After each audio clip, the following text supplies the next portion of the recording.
some of the states. Missouri wouldn't be so bad. Well, but it just depends on whose hands the governor's office is in as well. Well, after the last election, believe it or not, we've got a play in at least 38 more states that is plausible. And here's the difference, though. If we get enough states to join into the compact where the electoral votes they represent can change outcomes at the presidential level, then all of a sudden a lot of blue and purple governors who are angling for the presidency might just want to sign the bill. Particularly a guy like Andrew Cuomo or even Jerry Brown, to distinguish themselves from the hard left folks they're going to find themselves running against in the primary. They might just want to sign on. I mean, there was a time. Yeah, Jerry Brown is a real possibility. He's been sort of an interesting surprise in California in his term of office. Wouldn't you agree? Well, absolutely. I mean, one of the things about Jerry Brown is he talks like one of us and acts like someone else. I mean, but for our purposes, for bringing on those hard to reach purple and blue states, if we get enough states into this thing where it looks like a New Hampshire, where the platform, the organization of the states looks like something you don't want to piss off if you're running for president. In fact, you might want to ingratiate yourself to just to get a better chance at those electoral votes. You can easily see how a guy like Jerry Brown would take a step towards that, would sign off on the bill, would signal his support for it.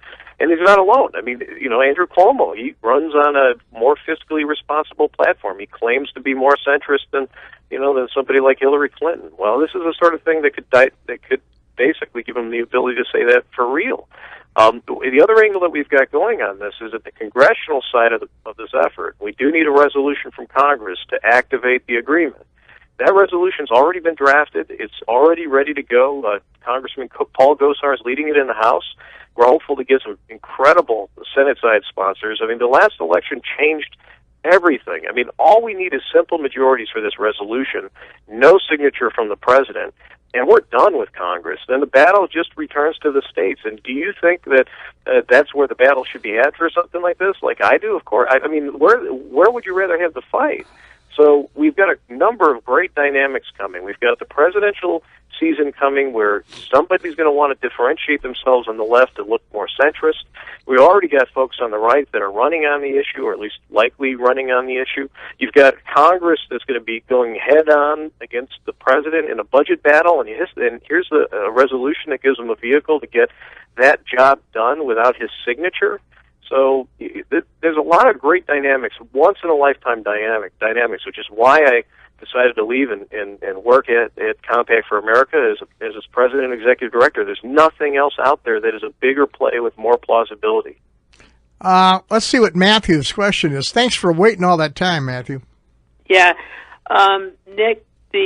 Clearly we've crossed the 18 trillion mark, and I was surprised at how little press it actually got on the overall deficit.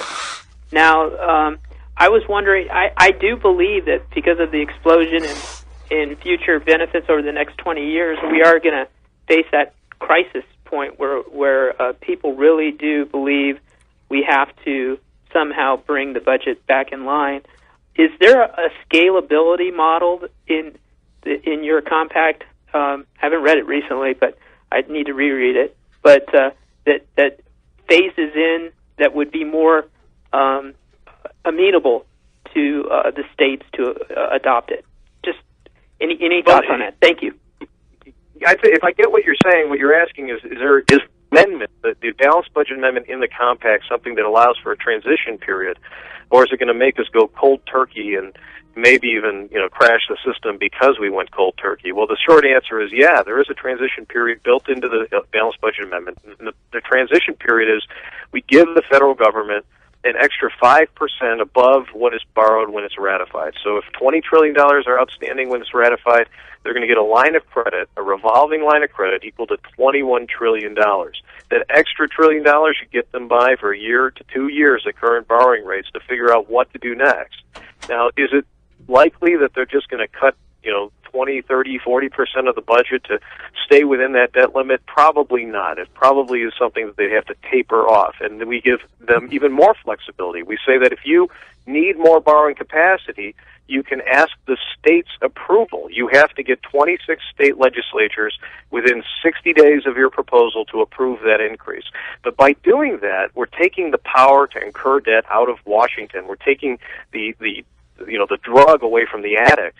And that kind of intervention, where the states are serving as sort of a board of directors, as an intervention agency, that is exactly what we need, because the root cause of the abuse of debt is the fact that the debtor is the guy writing himself a credit limit. I mean, imagine how quickly a bank would go out of business if a guy borrowing money from the bank could set his own credit limit at any time. That's exactly the situation we have in the federal government. Now, will the states, when they're all in the hawk to federal funding, necessarily say no to borrowing all the time? Probably not. Let's say we lose half the battles in the states. Even if we lost half the battles in the states, just like we lost half of the battles over health exchanges and Medicaid expansions, that still radically changes Congress's behavior, because they are not going to be able to count on getting that money necessarily, and that will force them to prioritize and to stop just kicking the can to future generations, which is the core behavior that we need to change. So, Nick, let me ask this question. We see so many times when government runs into budget problems, the first thing they cut are things that impact most the people who see them and use them and are around them. You know, whether it's cutting police service or highway work or whatever it is on a statewide level or a local level. What is the safeguard that things that would sort of explode resistance from the states, creating what you just talked about, because what the federal government really has done is taken away things that provide, seriously, for things we all would agree protect the national safety and general welfare of the public? Well, the short answer is there's an impoundment feature.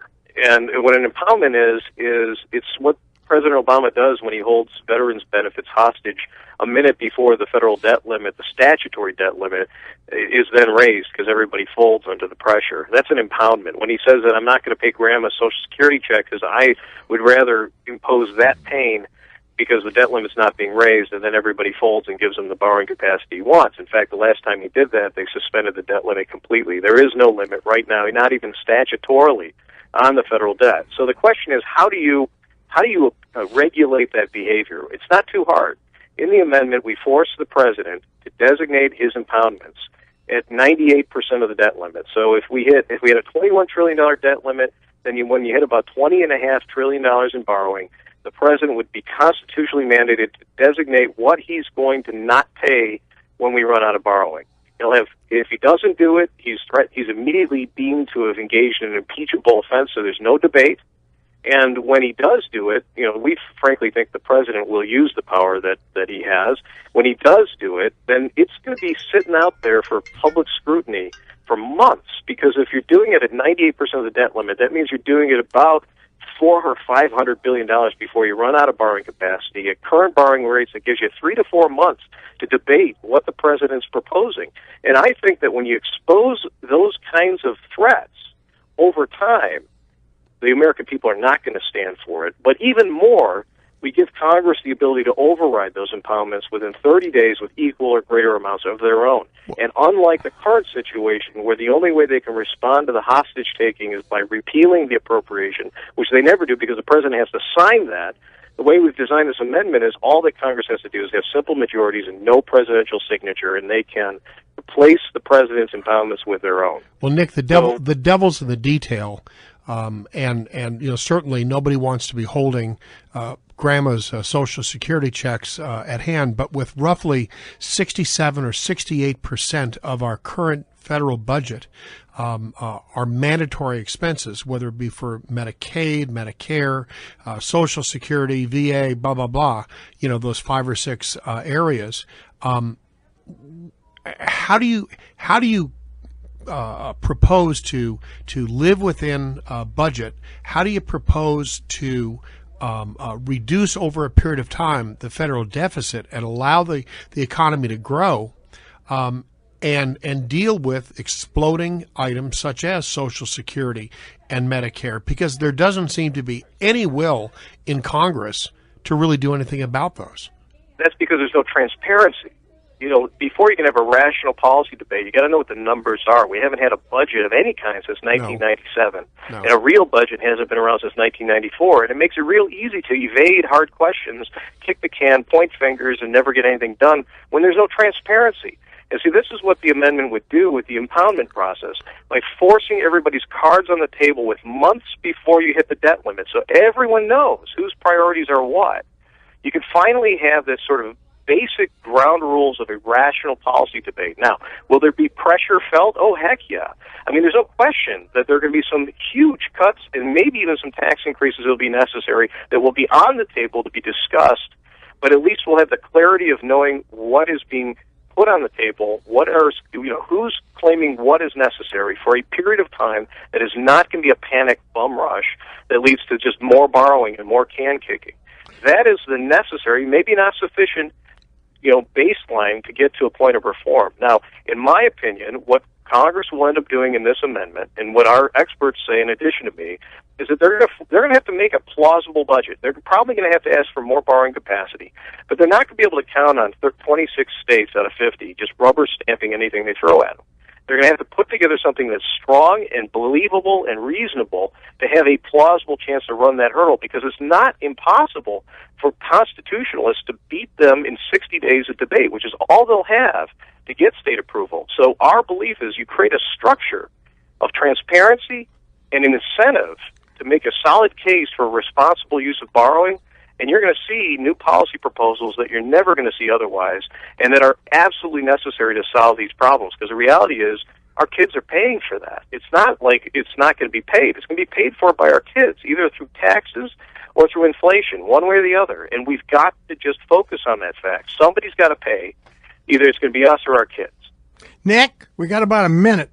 What can we who live in the provincial confines of southern Arizona do to help this thing happen? Start calling your legislature. Start calling, key people like Senate President Andy Biggs, who was opposing this effort and kind of confusing it with wide agenda convention efforts out there. And let people know that when you use an agreement among the states to lock down in advance everything that's going to happen in the amendment process, there's just nothing to fear. At least nothing is much to fear about the runaway convention we already have in Washington, the runaway federal government that we already see every day. We have just a few years to fix the debt. After that, it's going to crash, and then it'll start all over again. So we have to try to fix it while we can. We've had a great result in this last election. We still have a majority of Americans that want to do the right thing for their kids. Seize the day. And visit our website at www.compactforamerica.org and get all the intellectual ammunition you need. Nick, thank you very much for what you're doing, and thank you for being with us today. And yes, we will have you back as many times as you want to be. How's that? That sounds great. Thanks for having me. Thank you, my friend.